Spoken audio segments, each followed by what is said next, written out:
Olá, eu sou Rômulo Contígio e esse é o Mask TV, o podcast que você quer ver. Comigo hoje aqui, uma honra, Adilson Monteiro.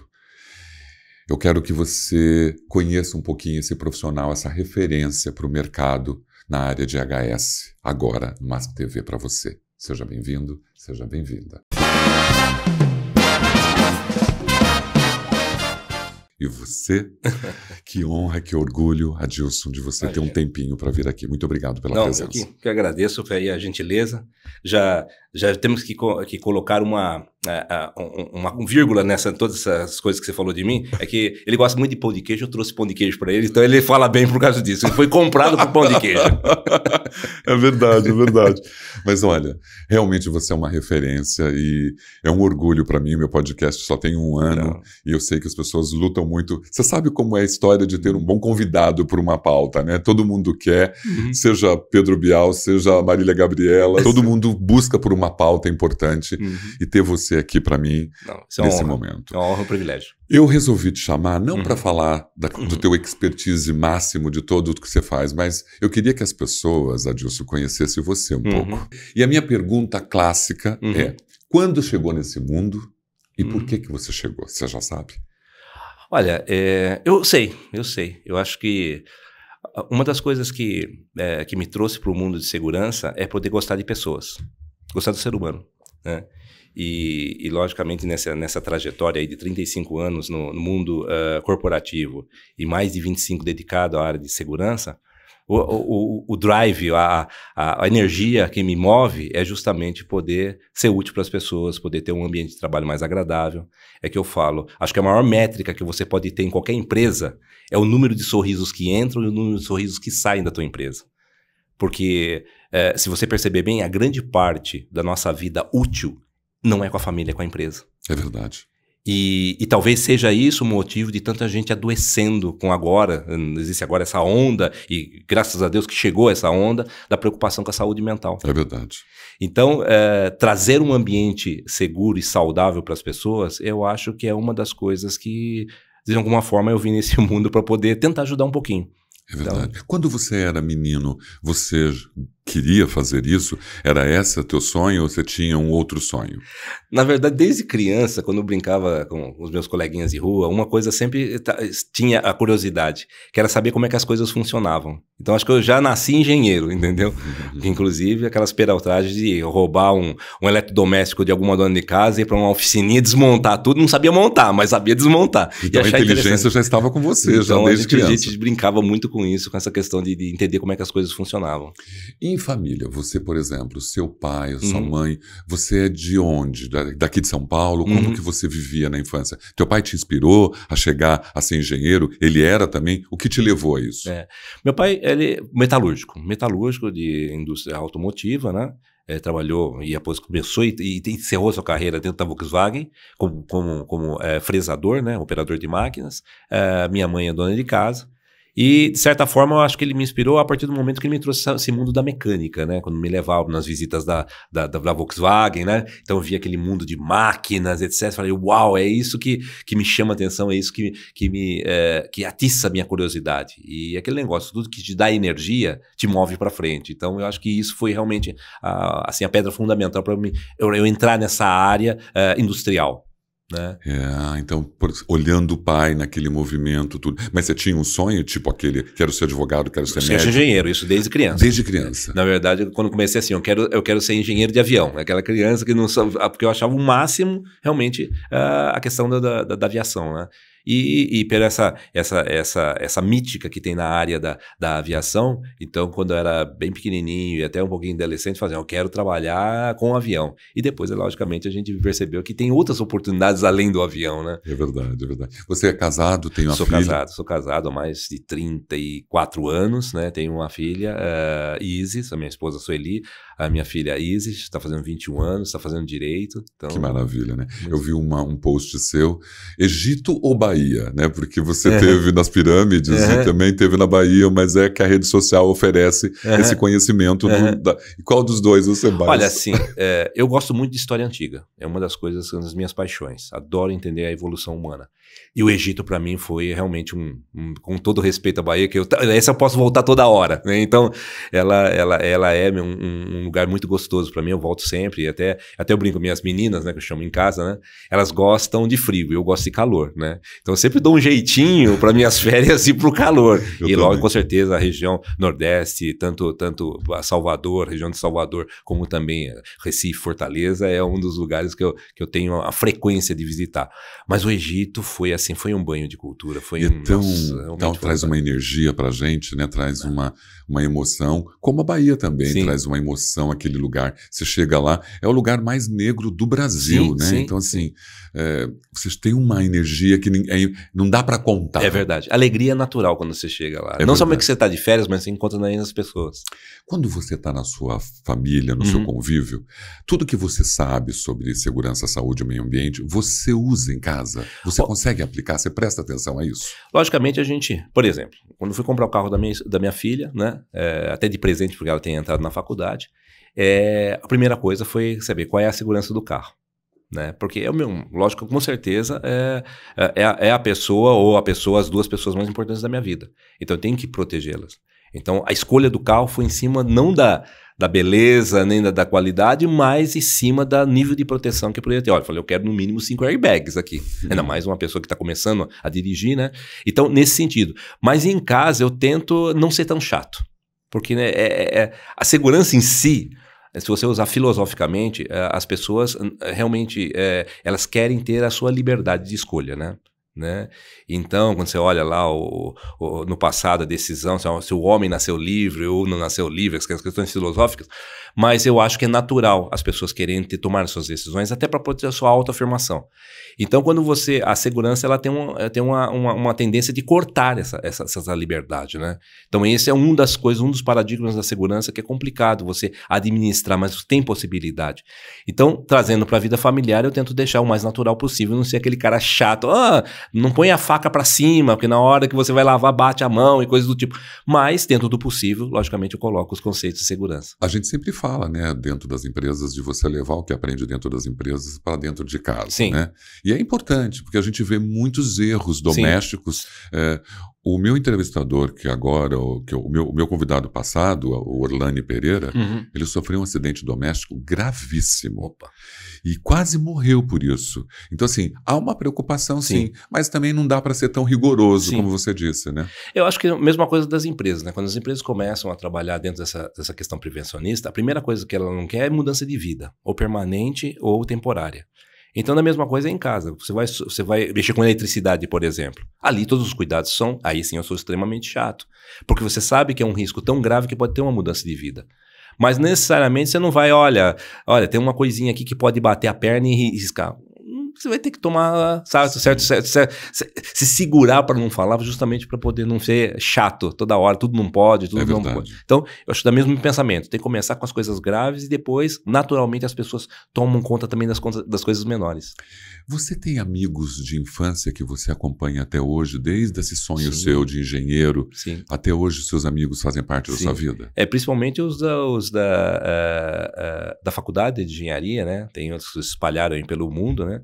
E tem uns colegas até fora do país que hoje estão muito bem, também dentro dessa área de engenharia que é muito, muito bacana. É gostoso né, ter amigos e ver que você, de uma certa forma, conheceu eles na infância. Sim. E hoje chegou, né, um consultor internacional que viajou por vários países.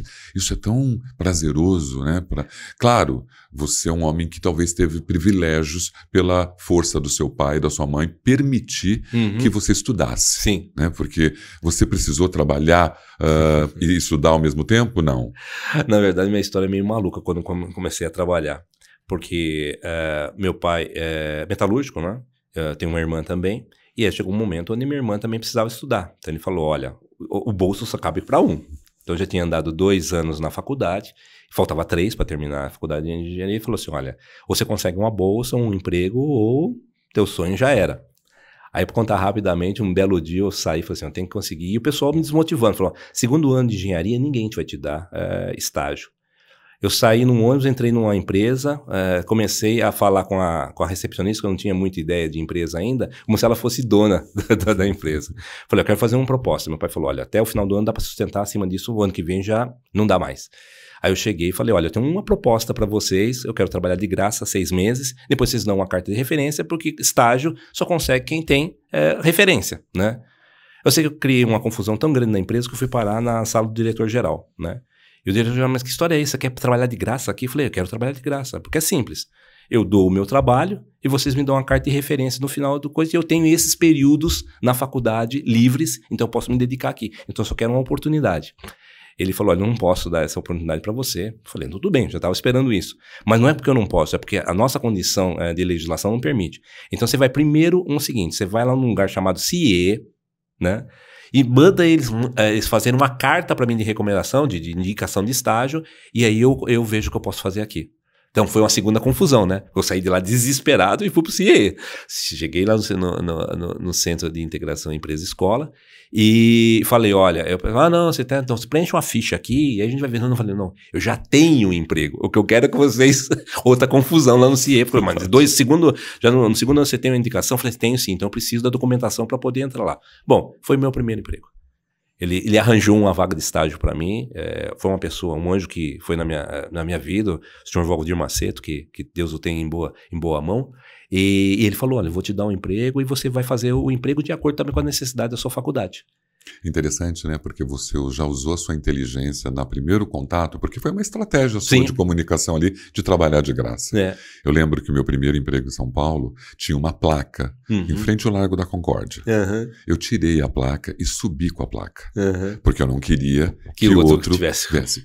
Por isso que eu falo, a sua inteligência já estava lá. Porque quando você usa a sua inteligência a favor da vida, a favor da gente, ela nos devolve, né? Exatamente. Porque, olha, você foi até o ECIA e com certeza conseguiu seu primeiro emprego. Consegui. E outra, em 6 meses eu fui efetivado, foi meu primeiro emprego como supervisor de manutenção. Comecei na área de manutenção, que eu gostava bastante, como eu falei, desmontar a máquina, né? E já faltando um ano e meio da faculdade, eu já era empregado, né? E já sustentava a minha faculdade com tranquilidade e as minhas coisinhas em função disso. As pessoas te chamam de professor, né? Porque você tem uma graduação, você tem pós-graduação, eu nem vou dizer, né? É FEI, é FGV, é USP, tantas qualificações. Você é uma pessoa que gosta de estudar? Eu gosto. Eu gosto bastante de entender o mundo e através do estudo você consegue entender o mundo, né? Não estudar por estudar, mas ter uma visão quanto mais ampla possível a respeito das coisas, né? A gente gosta... Hoje eu fico muito fascinado como o mundo é complexo. E entender a complexidade no mundo é abandonar algumas coisas que vocês veem, principalmente na engenharia, né? A mais B igual a C, as formulinhas, tudo funciona. Quando você entra no mundo complexo, não. Você tem que entender tendências, você tem que entender arranjo das coisas. Isso você faz observador do que determinador, né? E isso me move a estudar cada vez mais essas questões de complexidade, mas para entender o mundo. Interessante, porque o engenheiro ele é muito ligado realmente à exata matemática. Né? E de repente você ter o lado humano tão, né, desenvolvido, permite sim, né? É uma soma bastante interessante. Hoje lá no Instituto Rui Barbosa, você também atua lá, você é professor de pós-graduação. Sim.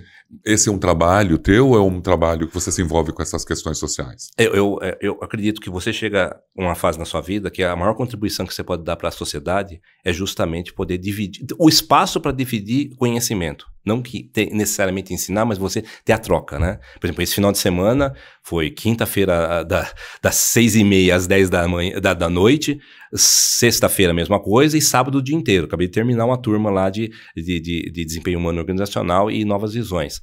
E é legal você chegar no final e as pessoas falam, cara, nunca vi isso, isso aqui abriu meus olhos. Para mim é o melhor elogio. Então eu acho que, primeiro, até o título de professor, porque é uma classe tão assim, desprestigiada no país, né? Que a gente vê lá fora, que é o contrário, extremamente valorizada. Então, eu acredito que estar numa situação de poder abrir esse espaço de aprendizado, né? Acho que é uma coisa tão nobre para o professor, e infelizmente a gente não tem isso ainda no Brasil. Mas todo país desenvolvido, a primeira classe e responsável por esse desenvolvimento é o professorado. Então, eu acho que sim, nós temos que cada vez mais ter mais professores. É verdade. Não por qualidade, não por vaidade, mas por necessidade, né? Sim. A necessidade de transformar o outro em alguém melhor. Exatamente. Né? Porque o professor ele é tão fundamental na vida das pessoas e a gente vê ele tão desvalorizado. É triste. Mas como tem tanto amor, né, num professor... Não, é causa. Não é causa, né? Não é mais a questão de remuneração, qualquer coisa desse tipo. É causa. Ou seja, sentir o bem por fazer o bem. Já tem mais ou menos 40 anos que você começou a trabalhar. Sim. Teu primeiro emprego foi na Brasilite? Foi na Brasilite. Foi como supervisor de manutenção e saí como gerente de produção. É incrível, porque a gente olha no seu LinkedIn, né, na sua rede, e vê que, meu Deus, ele já migrou e rapidamente ele já estava como um gerente. E aí você foi passando por várias grandes empresas, né? Hoje você está na Amazon. Sim. Né? Mas você tem alguma coisa que marcou por tantas empresas? Tower Automotivo, você trabalhou na Alstom, Ford, Nokia, tantas grandes empresas. Tem alguma coisa marcante de todas essas que você lembra, que marcaram e que te, né, forjaram quem você é hoje? Acho que, primeiro de tudo, não ter medo de você poder abraçar o novo. Ousar, né? Ousar. Eu acho que isso sim, porque eu saí de uma indústria de peças de construção civil para uma petroquímica, química petroquímica. Quer dizer, tudo a ver. Saí de uma química petroquímica e fui para uma empresa de alta tecnologia, a Nokia, a Alcatel, que inclusive instalou toda toda a rede de celular que hoje a gente usa, o smartphone. E na época era só o digital. Depois, saindo de lá, eu fui para uma empresa de autopeças. Tudo a ver, tá ligado, né? Na Nokia, a Alcatel acabou comprando depois a Nokia, mas era a Lucent, que era um descendente de AT&T, dos Estados Unidos, a maior empresa de telecomunicações do mundo. E lá eu, por exemplo, tive a chance de construir a primeira fábrica de fibra ótica aqui no Brasil, né? Então, quer dizer, ter contato com essa alta tecnologia foi muito bom para mim. A autopeça é questão da produção em série, em alto volume, né? Então, muitas questões de máquinas pesadas, ergonomia, me ajudou bastante. A Ford era um sonho, porque é o nascimento da indústria no mundo, né? A Ford foi a base da indústria em série. Henry Ford é uma referência para todo mundo. Quer dizer, é uma cultura quase o Henry Ford, né? Então, trabalhar na Ford e absorver essa origem, para mim, foi fundamental historicamente, né? E trabalhar com sistemas robóticos, produção de alta escala, tempo muito cortado. Imagina, um carro você faz em 92 segundos, quando você enche a linha. Então, a cada 92 segundos está saindo um carro na frente, por turno. Então, é um negócio louco. Se você para a empresa 15 minutos, você tem 15 carros, e era assim mesmo. Eu tinha que fazer um relatório para Detroit. Por que eu parei? E eu parei várias vezes a fábrica por problemas de segurança e todo mundo falou, tá certo, ele parou no momento certo. Essa vivência empírica de todas essas empresas permite hoje você ter tanta qualidade no teu projeto, na sua forma de educar, na sua forma de entender HS, porque você vivenciou tantas plantas, né? E principalmente me forjou nessa questão de associar a segurança ao negócio, que não é uma área de suporte, mas é uma área estratégica. Então, depois da Ford, a Alstom e chegando na Brasilite, chegando na Amazon, me deu essa formação de já olhar o negócio e olhar a parte de SSMA junto e não separado. Então, eu acho que isso foi o diferencial também no mercado para mim, em termos de profissional. Hoje na Amazon você tem o WHS, que é um projeto importante, né, que é o Workplace, né, que você atua. E você acabou de chegar dos Estados Unidos, que você estava fazendo auditorias. Eu estava conhecendo as plantas, né, porque tem logicamente, algumas operações que têm possibilidade de vir aqui para o Brasil. Então, de antemão, eu vê-las operando e, logicamente, já começando a trabalhar com a realidade brasileira, vai me ajudar porque eu trabalho em design. Então, eu tenho que trabalhar, quando essas novas situações e operações vieram para o Brasil, eu tenho que fazer o design delas no Brasil, ajudar a criar o design no Brasil. Então, isso tem essa vivência real, porque a gente tem que sempre tomar decisão em cima da realidade. Você pode ter a cabeça nas nuvens, mas o pé tem que sempre ficar no chão.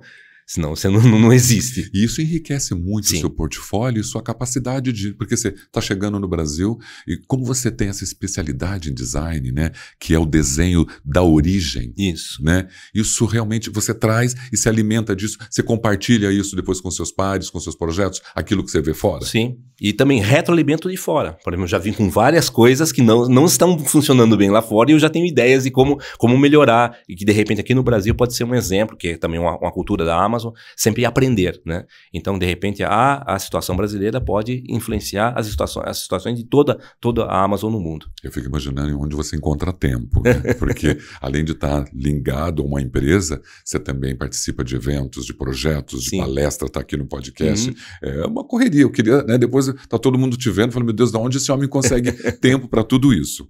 Você é um especialista no fator humano, né? Isso é fato, todo mundo sabe disso. Você consegue, de uma certa forma, vivenciar isso. Como que você vê hoje, Adilson, o ser humano nos dias atuais? Hoje em dia, o ser humano... Na verdade, tudo no mundo está virando commodity. E é uma questão de tempo, e muito rápido. Porque a competição está muito... Hoje não tem uma diferença de 20, 30 anos atrás, que você tinha um país extremamente desenvolvido tecnologicamente e ele mandava no mundo suas soluções. Hoje, praticamente todo mundo está nivelado, em função até do acesso à informação. Então, a diferença está onde? Está nas pessoas. Né? Principalmente, hoje, tem duas coisas que são extremamente escassas. Em segundo lugar, dinheiro. Em primeiro lugar, tempo. Então, o tempo para as empresas é mais importante do que dinheiro. E formar pessoas dentro da empresa cada vez está ficando mais difícil. Então, se você não cuida dessas pessoas, porque elas vão para o seu concorrente, com essa questão de commodity, hoje eu faço essa caneca, poxa, maravilhosa, ganho o mercado. Daqui a pouco vai ter uma igual. E a pessoa que vai fazer essa nova caneca, de repente pode ir na sua empresa e falar, deixa eu trazer já o conhecimento. Eu tenho dinheiro, eu quero economizar tempo. Olha só a relação tempo e dinheiro. É verdade. Então, se eu não cuidar bem dessa pessoa para ela falar, olha, eu tenho identidade com a empresa, eu tenho causa com a empresa, aí não é mais questão de dinheiro. Ele vai olhar a situação para ir num outro lugar que de repente não é tão reconhecido. Então, ele até abre mão do valor para poder ter uma situação mais controlável, mais aprazível para se trabalhar. Então, por isso que as pessoas são muito importantes dentro do ambiente de fabril ou dentro de um ambiente organizacional. Mas não é tão simples a gente convencer uma estrutura de empresa de que o valor humano é o maior tesouro que ele tem. Né? Ainda a gente tem dificuldades para isso. Sim, principalmente aquele empresário que quer ganhar dinheiro a curto prazo. Hoje em dia a gente fala, por exemplo, que não está se pensando no plano estratégico daqui a 5 anos. Nós pensamos na empresa se ela vai estar existindo daqui a 10 anos. A chave muda. Né? A própria Amazon tem essa visão, né? de ter sustentabilidade ao longo de muito tempo e não simplesmente... Porque você vê quantas empresas estão nascendo e morrendo. Empresas grandes, de uma hora para outra, desaparecem no mercado. Por quê? Porque justamente tem uma visão de curto prazo. É aquele negócio de você matar a galinha e depois falar assim, cara, não tem mais ovo, né? Você matou a galinha. Devia ter previsto, se você vive de ovo, você não vai matar a galinha. Então a mesma coisa a gente faz com respeito ao negócio. Tem que saber aonde é o desejo das pessoas e como é que eu posso evoluir junto com as pessoas para que essa marca ainda continue existindo no mercado e para isso você precisa dos olhos no futuro. E a longo, às vezes, na frente do seu concorrente. Aí você ganha competitividade. Além de olhar o futuro, além de olhar as novas tendências, nós temos a questão humana, quando a gente fala de igualdade, de equidade, de diversidade. Esses aspectos fazem parte do seu dia a dia? Você insere, tanto na Amazon ou nos seus projetos como consultor, esses aspectos humanos? É fundamental. Como disse, as pessoas elas têm que se sentir bem. Eu falo sempre que o melhor indicador na área de segurança é o número de sorrisos que entram na empresa e o número de sorrisos que saem da empresa. Porque daí é o ambiente onde a gente mais parte da nossa vida útil está dentro das empresas. Então tem que ser um ambiente agradável. Independente da legislação, por exemplo, uma NBR 9050 que você tem acessibilidade, etc., precisa ver se o bem-estar dessas pessoas está realmente garantido. Então sim, É o primeiro ponto que a gente olha num projeto. Porque a diversidade, ela é muito... O tema diversidade é muito amplo, né? Pergunto para você, e com certeza você vai ter essa resposta. As empresas fazem, por exemplo, seus procedimentos olhando uma pessoa que é canhota ou destra? Não, olha. Se ela tem, por exemplo, condições de miopia, ou ele tem uma dificuldade em enxergar cores, porque o engenheiro, quando ele elabora um projeto, ele basicamente se baseia em 3 coisas. Primeiro, tempo de execução do projeto, como você é eterno. Segundo, os recursos, os mínimos possíveis. E terceiro, entregar a maior produtividade dele. Então, e ele vai espelhar o quê? Na condição dele. Então, se ele é um destro, ele vai começar a pensar naturalmente, se ele não for treinado à cabeça, de fazer um processo dedicado a destro. Como o daltônico. Como o daltônico. Quer dizer, eu vou colocar um painel enorme cheio de luzinhas. Pô, e aquele? E aí as pessoas, como diz um dos autores, o Ron Nagel, as pessoas fazem um trade-off. Ou seja, elas querem entregar o trabalho, então elas se adaptam às dificuldades e negociam com o risco. Então, se você diminui essa negociação e cria, por exemplo, em vez de você colocar um código de um produto, você mostra a foto do produto para poder separar. Essa foto, cognitivamente, ela é muito mais amigável porque não precisa de cultura. A pessoa está enxergando. Pode ser preto e branco, ele já usa o padrão que ele tem na sua vida natural e consegue fazer. Se é simplesmente um som, para quem tem dificuldade auditiva, como é que você vai operar uma máquina que toda hora está tocando alarme, mas a pessoa... Então quer dizer que você tem limite de entrada de emprego para essa pessoa que tem as suas necessidades. Então a diversidade ela é muito grande.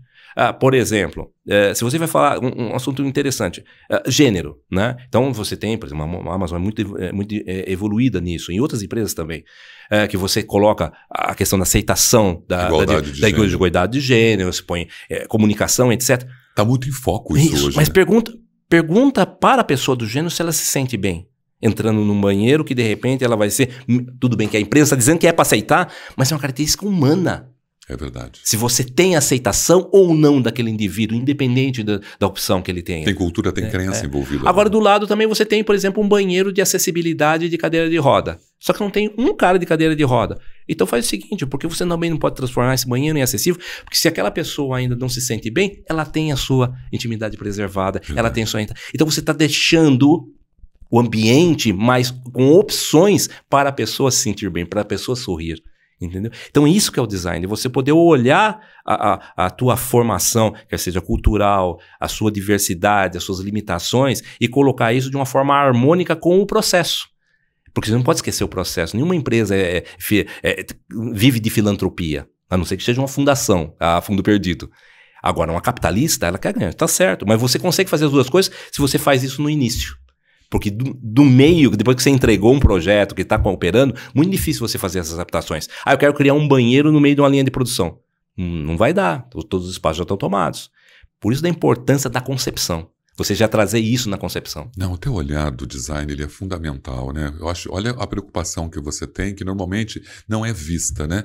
As pessoas têm aquele famoso die washing, né? Que as pessoas fazem justamente, vou colocar esse banheiro aqui, porque eu sei, vou colocar uma cota aqui de trans, de pessoas negras e de mulheres, e eu estou cumprindo, mas não está olhando, né, a necessidade verdadeira daquele ser.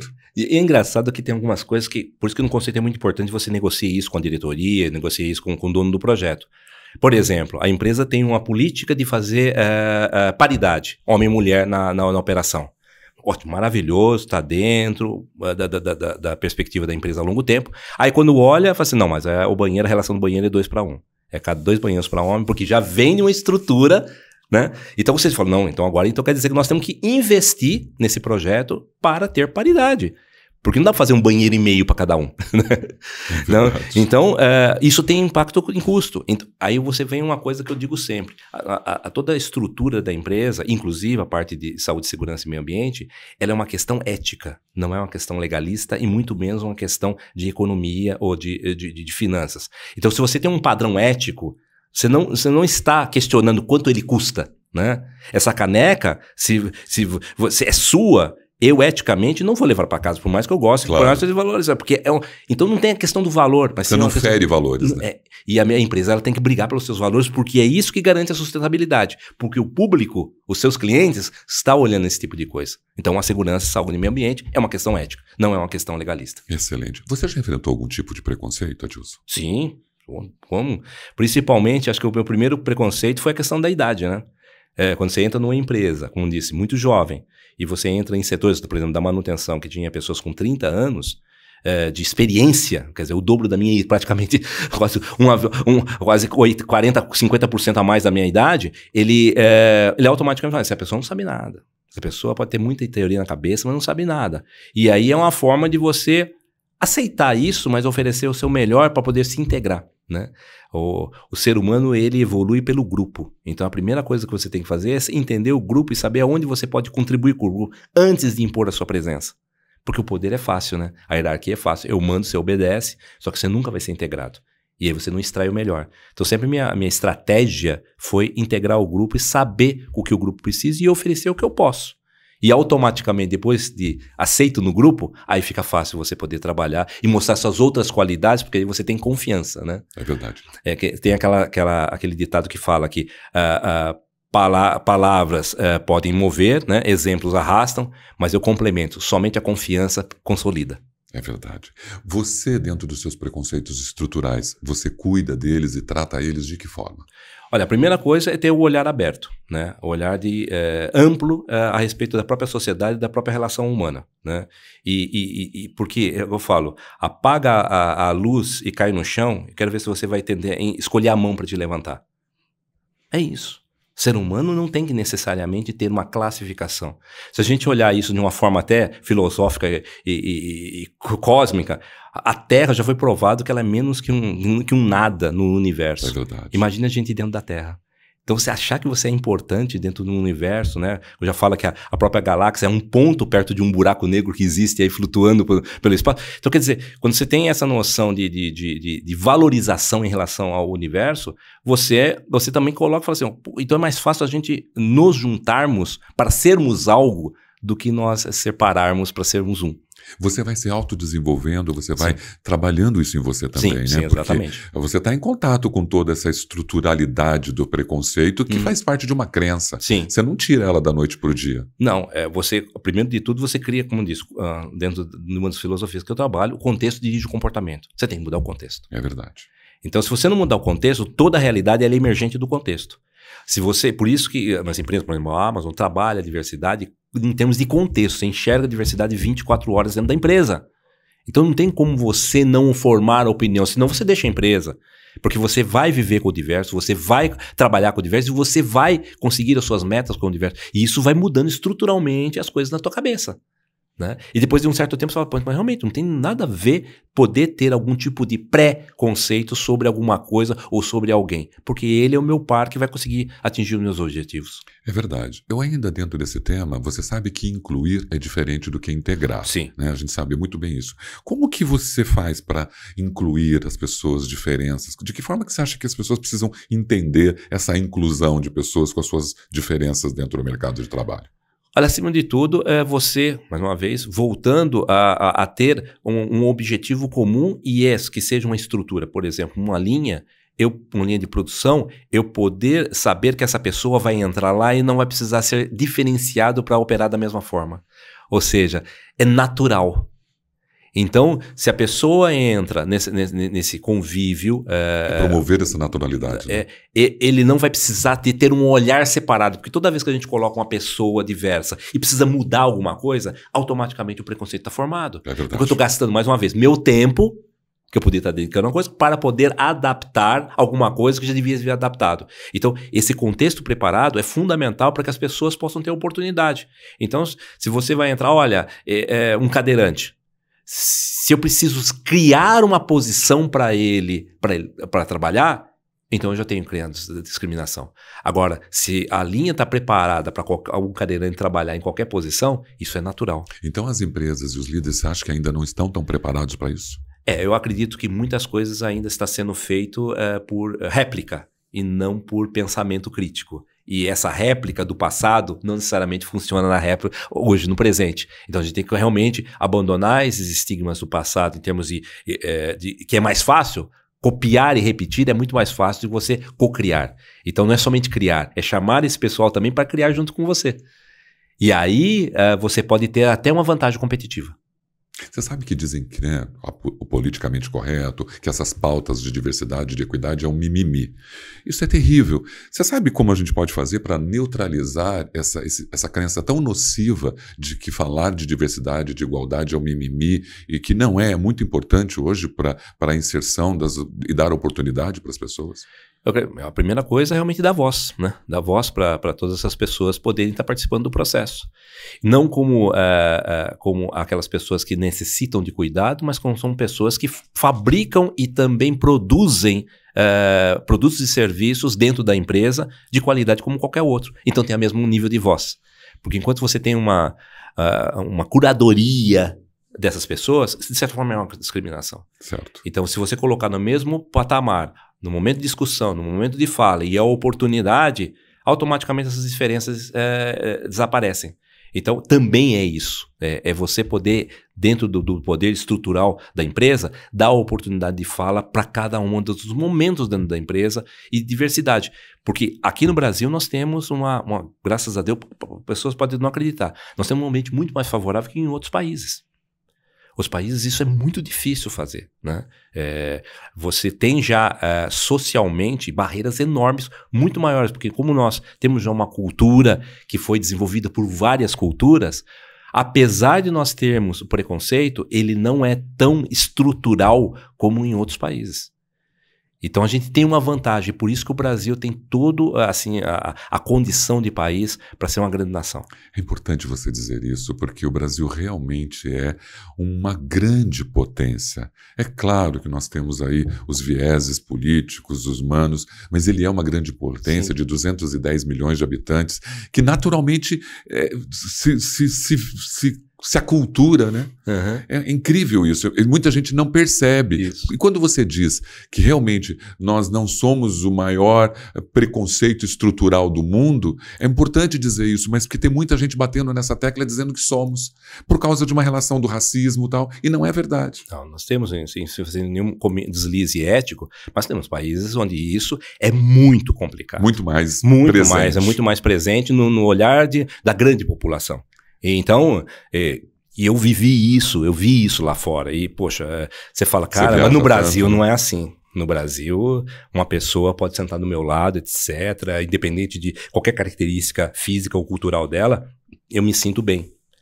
Não, lá fora o pessoal levanta, sabe? Sai de perto, pelo amor de Deus, como se tivesse uma pessoa com uma doença, né? É e isso todo mundo acha normal, inclusive a pessoa que está sendo discriminada, e ela até se isola, e olha só como isso fica ruim, porque você vai criando uma sociedade já separatista automaticamente, sem nenhum tipo de possibilidade de evolução. Normalidade doentia. É isso. Olha, interessante. Bom, eu estou aproveitando você em todos os sentidos, estou indo muito direto na minha colinha, e aí você viu que nós falamos do caminho da diversidade, da sua carreira. Eu fecho isso antes de entrar de HS com a única pergunta. O que você entende desse mundo atual? Como você vê esse mundo atual? Eu entendo da seguinte forma, o mundo atual está muito complicado, né? Nós temos aí 2 guerras importantes no mundo. Nós temos também próxima a ter uma outra guerra comercial no mundo, e isso é uma questão de ajuste também, né? Acho que de épocas em épocas, se você estuda a história do mundo, né, você percebe que existem algumas épocas muito complicadas que saltaram para uma época melhor. Então eu sou otimista. Acho que é um período de transição, é um período de dores, é um período de sacrifícios, mas quando você olha especificamente para o Brasil, aí eu fico com assim, um calorzinho no coração. Eu acho que o Brasil está muito bem preparado, está muito bem preparado no sentido de receptividade, de neutralidade, o suficiente para poder estar não totalmente separado, mas numa condição muito boa em relação às outras regiões do mundo. Produção de alimento, não temos guerra, temos um povo extremamente carinhoso, afetuoso, recebe as pessoas muito bem. Plural, né? Eu estava vendo agora mesmo saindo de casa, a expectativa do Brasil de receber turistas, né? Então, eu acho que a gente pode continuar sendo essa população dessa forma. E eu tenho certeza que o caminho está asfaltado, né, para ter uma E eu acho melhor. importante a gente ter pessoas como você que valorizem isso. Né? Porque são tantas imagens cruéis e terríveis, né? Ontem eu estava vendo uma cena, o cara tentou sequestrar uma criança na rua com a babá, isso está em todas as... Sim, é uma coisa inacreditável. Só que todo mundo enxerga só por esse recorte, né? A violência, tudo mais, não olha o todo do Brasil, exatamente. Né? E começar de uma certa forma, você que é um influente, uma pessoa de representatividade, mostrar os valores desse país e não só as coisas ruins que ele tem. Eu acredito, tem autoras muito boas no mercado, excelentes, como o próprio posso citar a Carmen Migueles, né, uma pesquisadora. Maravilhosa. E ela diz essa questão estrutural do país, porque a gente nasceu colônia. Então tem essa história do poder, tem essa história da segregação, do quem tem mais dinheiro é aquele que realmente merece mais coisas no país. E eu acredito que isso de certa forma, fica no nosso imaginário como brasileiro, mas ao mesmo tempo a gente está vendo que a realidade ela é diferente. Não necessariamente a gente precisa continuar replicando o que a gente está ouvindo no passado. A gente pode ter uma tomada de decisão diferente para a nossa relação em termos culturais e também em termos de população diferente. Isso já está acontecendo. Você vai no interior do país, é uma delícia, né? Você é bem recebido, você tem olhares, você tem a forma de relacionar com as pessoas muito mais calma, muito mais tranquila. Talvez na cidade um pouco replicando o que tem lá fora, mas quando você sai do Brasil não é bem assim. Você tem esse calor humano muito mais acirrado. Olha, e esse é o nosso grande objetivo, né? Você está aqui nesse veículo que é um podcast, que é um veículo de comunicação bastante usual hoje, mas que a sua informação, a sua palavra hoje, que viaja muito, isso ajuda muito quem está ali assistindo. Sim. Entender, falar, olha o olhar que o Adilson Monteiro tem sobre o Brasil, e eu estava num olhar muito preconceituoso, e agora eu vou começar a desmistificar e ressignificar isso em função do que você está dizendo. É uma terra maravilhosa. Maravilhoso. Bom, agora eu vou dar uma migradinha aí na nossa metade sobre EHS. Sim. As pessoas te consideram o melhor. Isso é fato. Mas é o que eu gasto ouço. muito pão de queijo para isso. Se for o caso. Te consideram o melhor em segurança, saúde e meio ambiente e principalmente nos temas de Design for Safety e Hope. Você se considera o melhor? Como você se considera? Porque você é uma referência. Como isso cai para você como ser humano, como homem? Olha, como disse, eu gosto de poder ser útil para as pessoas, né? E como a gente conversou um pouquinho antes, eu tenho uma atividade acadêmica como professor e isso é o que me alimenta para poder dar o melhor. Não necessariamente, de repente, eu seja o melhor, mas eu, pelo menos, tudo que eu sei, eu coloco à disposição. E talvez seja uma questão mais de exposição, né, do que necessariamente uma qualificação. Porque eu pretendo sempre estar escrevendo sobre os temas, eu pretendo estar mostrando para as pessoas, fazendo palestras, podendo lecionar e dar aquilo que eu tenho. E, de repente, eu recebo muito mais daquilo que eu ofereço. E acho que isso é mais generosidade e bondade no coração. Aí a prova como brasileiro é bom, né? É verdade. Do que necessário. Então, eu sinto isso uma forma de estar reconhecendo a forma como eu estou contribuindo. E para eu continuar sendo reconhecido, quer dizer que a gente contribui cada vez mais e mais e mais. Sim. É importante. Você que está vendo ele aqui, ele tem prêmios, reconhecimentos, recomendações incríveis das pessoas. Você escreve, você é autor, porque você é coautor dos livros do Fábio Arruda, que foram 4 quase. Isso. E também trabalhou no Visão, na Nova Visão. Exatamente. Do Hugo, do Gilval. Isso. Né? Então, do Paulo, né? Exato. Você também participou como coautor. Você gosta de escrever? Adoro escrever. Porque eu vejo os seus posts, né? Você se relaciona bem com as redes? Sim. Eu gosto muito de escrever porque é uma forma de você poder dar sua opinião. Não estou dizendo que é a verdade, mas é o ambiente, o contexto para se discutir. E aquele negócio, você entra com uma ideia e discute uma outra ideia, você não perdeu sua ideia, você ganhou 2, né? E assim pode gerar até uma terceira. Então é uma fomentação, fomentar uma forma de discutir e pensar segurança de uma forma inteligente, não simplesmente pensar segurança de uma forma quadradinha dentro da legislação. É importante? É importante. Nós estamos num mundo sociotécnico complexo. Né? Então, dentro do técnico, eu tenho também toda a parte de legislação, regras e coisas do tipo. Não vai sumir de lugar nenhum. Mas eu também tenho uma parte social. Ou seja, eu também tenho que transformar essa matéria técnica em alguma coisa palatável para as pessoas que faz sentido. Por isso dessas duas filosofias, tanto do HOP como também do Design for Safety, de mostrar que existe uma filosofia por detrás e não uma aplicação só. E aí é fácil, se for só aplicação, uma inteligência artificial absorve isso aí rapidamente no futuro e a gente não tem mais emprego. E já está absorvendo, na verdade. Exatamente. Você sabe que há uma mudança na segurança do trabalho dentro das empresas, isso é fato. Isso é uma verdade, todo mundo está vendo a velocidade que isso está acontecendo.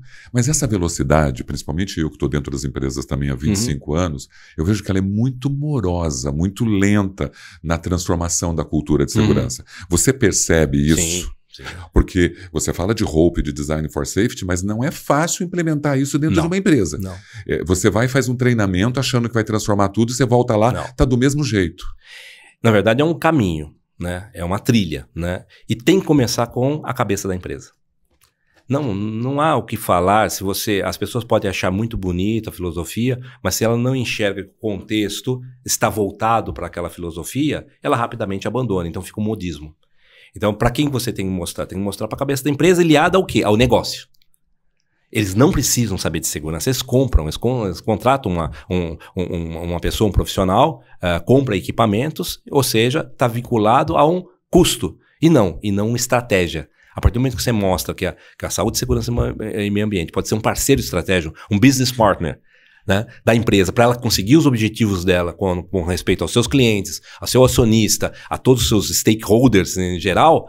Então eu quero essa área também junto comigo, como se fosse marketing, recursos humanos, parte de vendas, manutenção, engenharia, etc. Então, eu trabalho nesse sentido, de trazer a importância dessa área, né, como uma área também constituinte do negócio, e não como uma subordinada da subordinada da subordinada, subordinada à área. Não é isso. E não te frustra, às vezes, de você desenvolver esse caminho, começar a trilhar esse caminho pedra a pedra, e perceber depois que você tem que retornar, quando você é chamado e ver que nada avançou? Porque eu vejo muitos consultores e profissionais da área de segurança e HS sofrendo muito, fala, poxa, eu lutei muito, mas quando aconteceu um acidente, tudo que aconteceu de educação, de conhecimento e cultura foi para o lixo, porque a avaliação da empresa está no zero. Exatamente. Isso não impacta? Não, para mim não, porque eu entendo que o acidente não é a melhor métrica da segurança. Os acidentes vão continuar acontecendo, né? A potencialidade desse acidente, sim. Né? Então, se você puder colocar na cabeça do gestor, do principal gestor, que, por exemplo, uma morte ou uma mudança de vida permanente é inadmissível, é uma condição ética, já ganhou muito. Claro. Recentemente eu conversei com 2 CEO e quando a gente conversou, etc., ele falou, olha, Dilson, dessa conversa toda eu percebi uma coisa, culpar pessoas realmente insano, não leva a nada. Já ganhou meu dia, ganhou meu ano. Claro. Porque se ele, dentro dos exemplos dele, ele já não começar a culpar os seus diretores, que vão culpar os seus gerentes, que vão culpar o supervisor lá na ponta, você já teve uma grande mudança cultural na empresa. Então não é voltar atrás, mas na verdade você dar um passo à frente. E é resiliência. E é uma grande roda. Você começa com muita energia para tirar ela do zero, da estática. Depois ela começa com um movimento. E é mais fácil, dando pequenas pílulas de energia, essa roda vai mudando. Então, se você perdeu energia, ela voltou um pouquinho atrás, continue fazendo. Pelo menos você está começando a movimentar essa roda. Quem sabe, em curto prazo, ela começa a girar de uma forma mais consistente. E é um prazer a gente ver que essas pílulas estão fazendo efeito, né? Olha, são 4 gerações na mesma empresa hoje, atuando, sem saber se comunicar. Uma pós-Covid também, que também aconteceu. Crises políticas e econômicas, eventos climáticos catastróficos, tudo isso está no colo do colaborador. Sim. Quando ele passa pela catraca, sem falar os aspectos psicossociais deles, emocionais e de família, está dentro com ele. Sim. Não é aquela história dos anos 80 que você tem que deixar para fora. Perfeito. Você acha assim que é possível exigir conseguir desse cara que ele entenda que cultura de segurança, que o valor do outro, que o cuidado ativo é importante? Não, isso é fundamental. Mesmo com tudo isso na cabeça dele? O ambiente de trabalho pode ser um ambiente prazeroso de receptividade para as pessoas. E de educação. Né? Então, quer dizer, ela pode ter muitos problemas lá fora, pessoais, que a gente não vai poder resolver como empresa. Mas se você criar um ambiente que ele pelo menos seja entendido, que ele seja dado a ele a oportunidade de ser ele mesmo, e até do silêncio, e ali vai ser mais um ambiente que cura do que adoece mais. E se ele volta, ele fala, pô, pelo menos eu tive minhas 8 horas, onde eu conversei com pessoas legais, eu trabalhei legal. Eu aprendi. E me deu energia para eu voltar para os meus problemas pessoais e de repente eu poder enxergar de uma forma diferente. Então você não consegue segregar a tua vida profissional da sua vida familiar, mas tua vida profissional pode ser muito mais leve, muito mais tranquila, muito mais acolhedora para te dar energia para você enfrentar o mundo lá fora. Excelente o que você disse. Realmente, quando a pessoa enxerga que a empresa pode construir o aspecto dele de mudança externa, isso é fator fantástico. Você disse que os fatores organizacionais hoje são mais importantes do que os fatores humanos. Com certeza. Por que você diz isso? Porque a criação de contexto, né? O fator organizacional, e eu faço essa brincadeira, no bom sentido, de perguntar, por exemplo, às empresas, o que mais atrapalha a segurança, né? E eles colocam lá 10, 15, 20, quantos derem, né? Depois, separa isso entre fatores humanos e fatores organizacionais. A relação é 80-20 a favor dos fatores organizacionais. Então eu falei, olha só, a gente gasta a nossa vida toda olhando o humano, EPI, comportamento, etc. Porém, a realidade da segurança está sendo afetada mais pela estruturação da própria empresa do que a própria segurança. Então a gente está mirando para o alvo errado, a gente está pegando nossa flecha, atirando para lá e o nosso alvo está para cá. E aí por isso que fica esse movimento de serra em termos de acidentes, não acidentes, acidentes, não acidentes, cai placa, sobe placa, cai placa, porque você não está tendo foco. Então nós temos que mudar a realidade organizacional, e ela tem que ter consciência disso, até para atingir as metas dela que elas mesmas se colocaram com respeito à saúde e segurança. E, na verdade, o comportamento é só um componente de tudo Ele isso. emerge também de um contexto. Você sabe que quando eu pergunto nas palestras para a plateia sobre cultura organizacional, quais são os valores da empresa, ninguém responde. Não. Então, eu questiono, falei, como que vocês querem falar de segurança comigo, de cultura, de segurança que é uma troca de mentalidade, se eu perguntei para você quais são os valores da empresa e você não lembra? Porque elas não fazem parte da vida da pessoa. Exatamente, não faz parte da vida dele ali. Então, qual é o maior erro da liderança hoje, Adilson? Acho que o maior erro da liderança é focar nas metas a curto prazo. Querer resolver ali a curto prazo, entregar a curto prazo e não saber que tem uma maturação e que tem um tempo de plantio, crescimento e colheita. Exatamente. Você pode ver que nenhuma árvore com frutos de grande porte é de curto espaço de produção. Normalmente uma árvore vai dar 8 anos, 12 anos para dar um fruto. A mesma coisa é cultura. E outra, depois de dar, você tem que cuidar dessa árvore, senão ela vai morrer. Então, essa visão de curto prazo, eu vejo, na minha opinião, não é nenhum dado científico, que também é uma das causas da mortalidade alta das empresas. Porque às vezes, ela tem que investir longo tempo para lá na frente poder ter um lucro. Não que ela não tenha que ter um lucro agora, mas talvez um lucro menor, mas eu estou reinvestindo na empresa para criar cada vez mais ambiente, uma lucratividade maior. Agora, se eu quero tirar tudo agora, eu não tenho força para investir, e aí, no próximo ciclo, ela pode acontecer várias coisas com ela, como também na parte de saúde e segurança do trabalho, né? Pode ter, quando tiver uma explosão, um incêndio, né? Agora mesmo não tivemos um incêndio lá na região da 25 de março, que acabou com o shopping inteiro. É verdade. Quanto custa isso para recuperar? Será que os cuidados com a segurança, se foram feitos em doses homeopáticas no passado, não teria esse problema? Agora talvez vai ter que gastar o lucro de 10, 15 anos que foi acumulado de uma hora para outra. Fora também comprometendo ainda o futuro de muitas pessoas.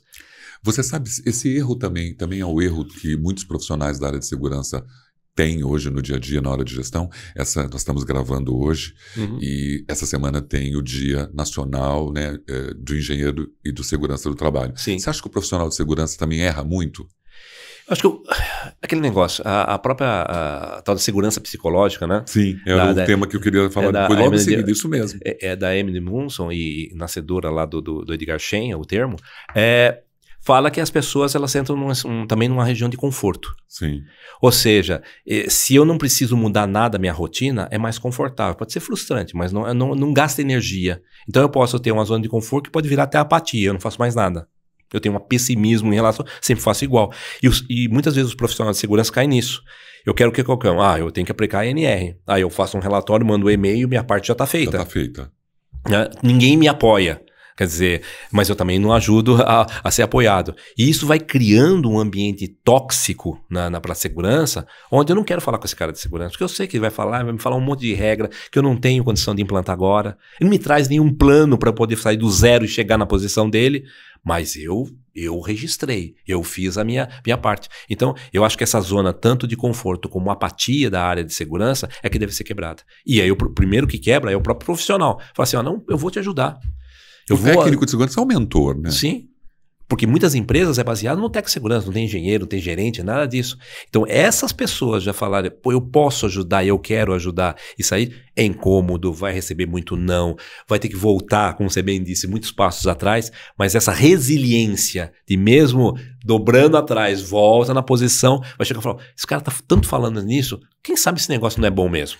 Mas falou uma vez, nunca mais falou pra mim, então era uma besteira que ele inventou de algum lugar. Então essa força... Essa aí constância.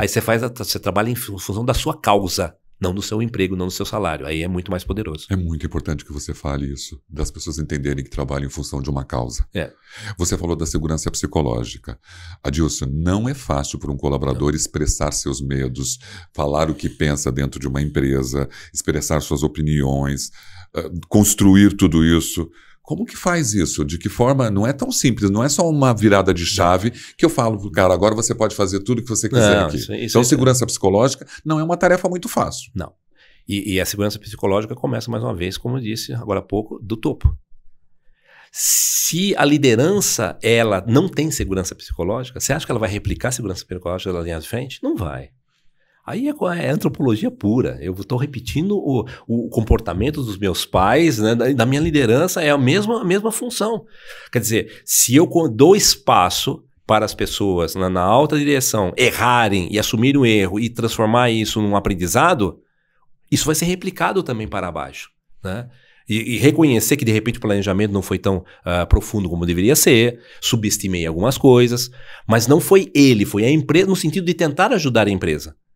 Agora, se esse comportamento não é feito estrutural, você nunca vai ter segurança psicológica na linha de frente, né? Você pode até ter um bolsão, mas como eu falo, eu posso ter segurança psicológica na nossa equipe de segurança, mas abriu a porta, você vai tomar porrada. Então, mas aí é uma bolha. Uma célula não muda um organismo, né? Se ela adoecer, pode ser assim, mas uma célula sã, ela não vai transformar todas as células sã ao seu redor. Então você precisa de uma estrutura que mantenha todas as células em boa condição de saúde. Você disse que segurança e dinheiro não estão em lados opostos. Não. Mas quando a gente vai fazer uma CIPATMA, por exemplo, o budget preparado para um evento tão importante como esse é o mínimo. E quando um palestrante, o evento vai acontecer, olha, você tem que terminar em 50 minutos porque a produção vai acontecer. Como que é, então, se dinheiro e segurança não estão em lados opostos, por que investem tão pouco num evento uma vez por ano que poderia fazer uma transformação talvez considerável para aquele público que está ali? É uma ótima pergunta sua e eu penso da seguinte forma, porque a CIPAT é como se fosse um ponto no calendário. Ela não tem causa, mais uma vez. Ela é um evento que eu tenho que cumprir de acordo com uma NR. A NR5 pede, eu estou colocando, né? Então, quando você muda o significado disso, que eu passo em algumas empresas que eu vejo, eles transformam a CIPAT num momento de pensar na segurança e, ao mesmo tempo, trazer coisas que vai movimentar a empresa para frente. Olha a diferença. Então aí não tem essa questão do dinheiro. E mesmo porque quando você planeja a segurança no seu conceito, no seu design, de repente você está retirando lá na frente, por exemplo, uma periculosidade.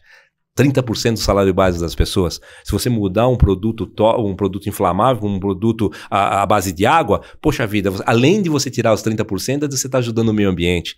E o que eu tenho que fazer isso? Tem que fazer isso no conceito, porque depois que está andando, é muito difícil trocar a roda do carro em movimento, né? Você tem que fazer...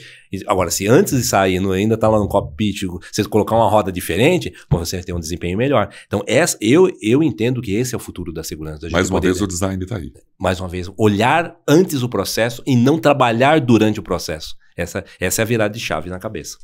É importante você dizer isso, porque eu queria que as pessoas acompanhassem esse movimento, porque você, em poucas palavras, consegue, de uma certa forma, contribuir com uma situação tão recorrente dentro das empresas nesse dia a dia. O que é pensar segurança diferente? Eu sei que Sidney Dekker, Todd Coughlin, tem tantos papas aí que você conhece, inclusive, essas pessoas, já foi até eles. O que é pensar segurança diferente? A segurança, se você colocar em 3 movimentos rápidos, históricos, a gente começa lá com o Fordismo, onde o homem ele era uma peça da máquina. Barata, porque as empresas tinham acabado de nascer, tinha um monte de gente na porta esperando para entrar a qualquer custo, né? Então, era colocar para dentro e trabalhar como estatística. Funcionou, joga fora, pega outro, joga fora. Depois pula já para os anos 80, 90, com a questão da padronização dessa linha de produção, que não é só produzir um tipo em alta velocidade, mas produzir vários tipos com qualidade, com visão no cliente. Filosofia Toyota, filosofia japonesa que entrou no mundo todo. Então, a padronização era importante. Então, antigamente você olhava a pessoa como se fosse uma formiguinha. Troca as formiguinhas, ela faz. Agora eu estou olhando a pessoa carregando a folha. Então, já estou olhando o processo. E tem que carregar a folha igual. Agora não funciona mais. Agora nós estamos falando dentro de um ambiente de fatores humanos e organizacionais, onde a opinião, as bolinhas em cima da cabeça das pessoas, tem importância para o negócio. Então, essa estruturação do pensamento de segurança... Porque lá no primeiro, quando começou o Heinrich lá, fez a pirâmide da vida, ele conseguiu reduzir os acidentes porque começou a trazer dados de segurança, estatísticos. Claro. Quando começou a parte da revolução das ISOs, né, da padronização dos processos, você padronizou o ser humano. Então também você teve uma redução de acidentes. Mas olha, há mais de 20 anos, mundialmente, o patamar de acidentes com fatalidade está estagnado. Ou seja, esses dois modelos se esgotaram. A gente precisa de um novo modelo. E o novo modelo o que é? A participação do trabalhador, da trabalhadora, lá na linha de frente, na concepção e na execução ou na modificação do processo. E nas decisões. Então aí a gente está uma nova curva que pode reduzir essa fatalidade, essa mudança de vida. Então por isso que é pensar em segurança diferente. É não tratar as pessoas como estatístico, não tratar as pessoas como robozinhos ou como bonecos de madeira que eu tenho uma linha que eu faço tudo, e entender que essas pessoas têm vontade e inteligência, que é o tal do conhecimento tácito, que eu não tenho, por mais estudioso que eu seja, porque só quem faz é que sabe os caminhos. Nenhum procedimento consegue ser tão completo. Então eu preciso ouvir essas pessoas. Segurança diferente é isso. Ter fórum de ouvido e fala dessas pessoas dentro da empresa. Isso pode dizer também que a nova visão de segurança versus a segurança tradicional acontece aqui. Exatamente. Não que nós não vamos ter a segurança tradicional. É como o Ron Hagel fala, é safety one and safety two. Ou seja, eu preciso dessa parte estruturante, porque eu tenho organismo, eu tenho legislação, eu tenho fiscalização, eu tenho que ter esse lado burocrático da empresa. Mas esse lado burocrático sozinho não mantém a empresa e muito menos a segurança. Então nós temos esse outro lado mais sutil, mais não preciso, né, que eu determino tendências e não fatos, para poder também ser formador das minhas decisões. Excelente. É claro que eu não vou entrar no aspecto do Design for Safety, nem do Hope, porque espero eu ainda que a gente tenha oportunidade de você vir falar sobre isso. Inteligência artificial chegou já há muito tempo, mas agora está na pauta de todo mundo. Você acha que ela vai contribuir com a nossa área de HS? Ah, com certeza, com certeza. Já está, né? Contribuindo. Já está contribuindo muito. Eu acho que o futuro vai ser, por exemplo, uma ferramenta absurda importante e de potência é, por exemplo, as análises de imagem. A gente tem câmera em toda quanto é empresa. É o que tem mais hoje em dia, está crescendo câmera. Verdade. Você imagina pegar essas imagens, esse banco de dados infinito de imagens e transformar em algoritmos para determinar, por exemplo, comportamentos, não vigiando a pessoa, mas vigiando aquela função, aquele processo que de repente algumas modificações eu posso retirar aquele comportamento natural ao perigo, mas sim natural ao seguro. Né? Essas imagens, por exemplo, podem ser indicadores, juntando com a internet das coisas, né? Que, por exemplo, você não precisa de tanta automação, mas a própria imagem vai determinar, olha, tem um lugar ali que está aquecendo muito. E eu estou olhando um painel enorme, eu não preciso de um sensor que custaria muito caro, e agora pela própria imagem vai ter um sensor de imagem e fala, olha, ali está quente. Olha, aqui está saindo uma fumaça. Olha, tem uma pessoa nessa área que não está classificada, não devia estar lá. Quem que é essa pessoa? Né? Então, você tem uma potência muito grande. A segunda, a própria internet das coisas. Né? As coisas hoje podem ter o seu chip de Bluetooth dentro não precisa de cabo, que antigamente tinha que pensar nas máquinas, caminho de cabo, etc. Não, hoje um adesivo que você pode colocar numa empresa, numa máquina, ela pode te dar relação de vibração, ela pode te dar temperatura, ela pode dar até a questão de produtividade dela, se está caindo, se está aumentando. Quer dizer, tudo isso vem como dado que a própria inteligência artificial pode chegar e falar assim, essa máquina está perdendo muita produtividade, é melhor entrar em manutenção. Então, eu estou falando de manutenção preditiva a baixo custo. Então, tem muito. E até na parte educacional. Porque essas imagens, elas podem ser trabalhadas dentro da inteligência artificial e virar um curso de realidade virtual real mesmo. Ou seja, a pessoa bota o óculos lá, entra dentro da empresa, treina antes mesmo de poder assumir aquele posto de trabalho. Então tem sim, eu sou muito fã da tecnologia, mas as análises de risco na concepção, aí já é um pouco mais difícil. Porque até agora, estão, lógico, estão desenvolvendo inteligência, superinteligência, mas até hoje não conseguiram a questão da associação livre. Isso só o ser humano consegue fazer. É verdade. Coisas que não tem nada a ver e o ser humano consegue associar. Olha! E aí se chama imaginação, se chama criatividade, se chama genialidade. É verdade. Hoje as máquinas não têm essas características. Excelente.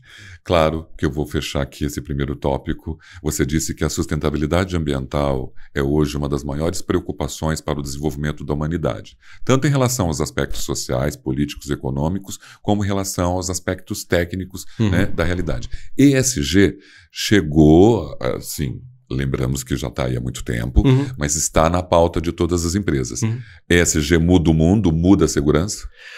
Olha, por incrível que pareça, o ESG está muito ligado, no meu ponto de vista, ao dinheiro.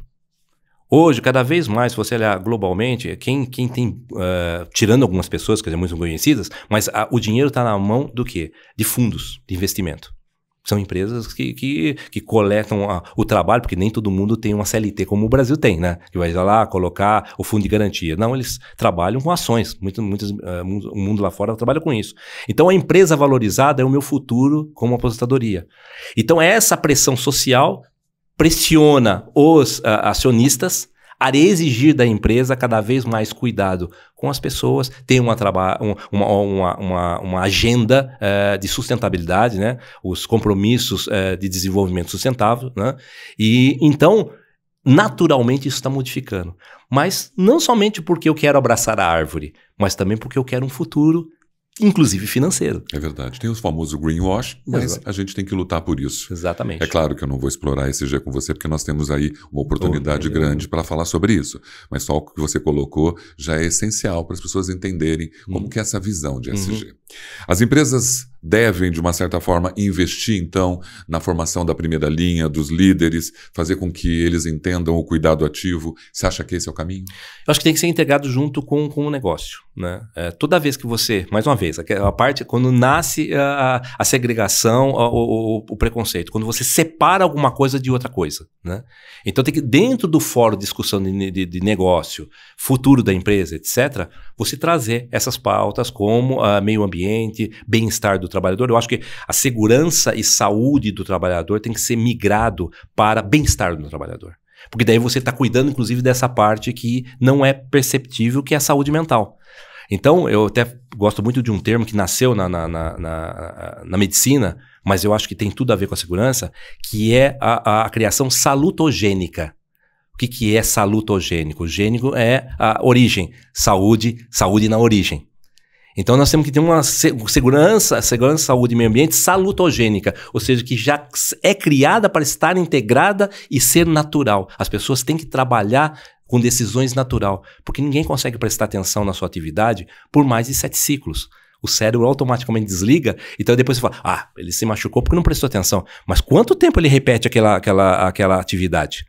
Então, se o ambiente está preparado para preservar a saúde dele, quer seja física, quer seja social, quer seja mental, então eu vou ter um empregado saudável. Vou economizar em termos de assistência médica e, ao mesmo tempo, vou ter uma pessoa mais fidedigna à própria causa da empresa e, automaticamente, também uma pessoa disposta a dar ideias. Então, é um bom negócio. Eu talvez te massacrei com uma pergunta atrás da outra, até por causa da nossa agenda, da tua agenda. Mas você é tão incrível, tão maravilhoso com seus esclarecimentos. Você sempre coloca eles de uma forma a educar quem está nos ouvindo. Isso realmente é genuíno de você. E o que você faz para cuidar da tua saúde física e mental? Tempo de qualidade, né? Você ter tempo de qualidade e fazer as coisas com prazer. Eu acho que essa é a pílula fundamental para poder ter um sorriso. 2 coisas. É realmente fazer as coisas com prazer e, segundo, ter um pensamento otimista. Você tem 40 anos já atuando. Você tem prazer ainda por tudo que você faz? Ah, sim. Isso ainda, com certeza, é uma das coisas que me move, é levantar da cama, dar um pulo da cama cedinho e vir fazer as coisas ou ficar até mais tarde trabalhando em outras. Eu acho que é isso que é prolongar o tempo. Infelizmente, é a única coisa, o ativo que a gente não consegue administrar, porque ele já tem a sua extinção automática. Então, a gente precisa estar aproveitando o máximo possível desse tempo, mas também tendo isso, levar a vida com leveza, com bom humor, com otimismo e sabendo que o que você está perto de você pode fazer, você faz. Então é nesse sentido. Eu queria primeiro te agradecer Nós falamos 1 hora, nem parece que nós falamos 1 hora, porque você tem um conhecimento, uma informação tão rápida para as coisas. Espero que eu tenha conseguido fazer as perguntas. Nossa, foi um prazer. Para mim foi um bate-papo de boteco, é o melhor bate-papo que tem, né? É gostoso, né? A gente poder dividir umas coisas importantes. Eu vou deixar aqui, sim, um convite para a gente poder falar de coisas mais específicas, para a gente poder ajudar as pessoas no entendimento da cultura, entender melhor como esse Hope. Eu tenho tanta coisa para te perguntar sobre o Hope. Eu aprendi muito sobre o Hope com você. E olha, eu acho que muita gente usa todo o teu conhecimento e você publicou mais de 100 artigos sobre o Hope no seu LinkedIn. Sim. Você muniu todas as áreas com material muito riquíssimo. Tem essa possibilidade de estar ali gratuitamente. E isso realmente é maravilhoso. Estar ali é a nossa contribuição para o mundo. Se for útil, eu já fico feliz. É muito útil. Nessa câmera aqui, eu sempre peço para o meu convidado deixar uma mensagem para quem está ouvindo. É claro que eu me sinto honrado e orgulhoso. Todo mundo sabe aqui da emoção. Nem dormi direito, porque eu estava muito ansioso para te conhecer e foi maravilhoso. Aproveite para a gente fechar o nosso bate-papo. Bom, então, gente, primeiro de tudo, foi um prazer enorme estar conversando com essa pessoa incrível aqui. Foi um bate-papo realmente muito, muito leve, muito gostoso. E o que eu poderia falar para vocês da nossa profissão, né, da nossa profissão de saúde, segurança e meio ambiente, que é uma profissão que ainda as empresas exigem muito e necessitam muito. Então, eu acho que a primeira coisa que deve ser feita é, primeiro, a gente valorizar o nosso trabalho. E segunda coisa é ter iniciativa. Nenhuma porta abre pra gente gratuitamente. Você tem que ir lá e bater, pegar uma conversa de corredor, num elevador e começar a plantar sementinhas constantes, incomodar ou criar incômodo no pensamento. Essa é uma forma de você tirar a estagnação da empresa.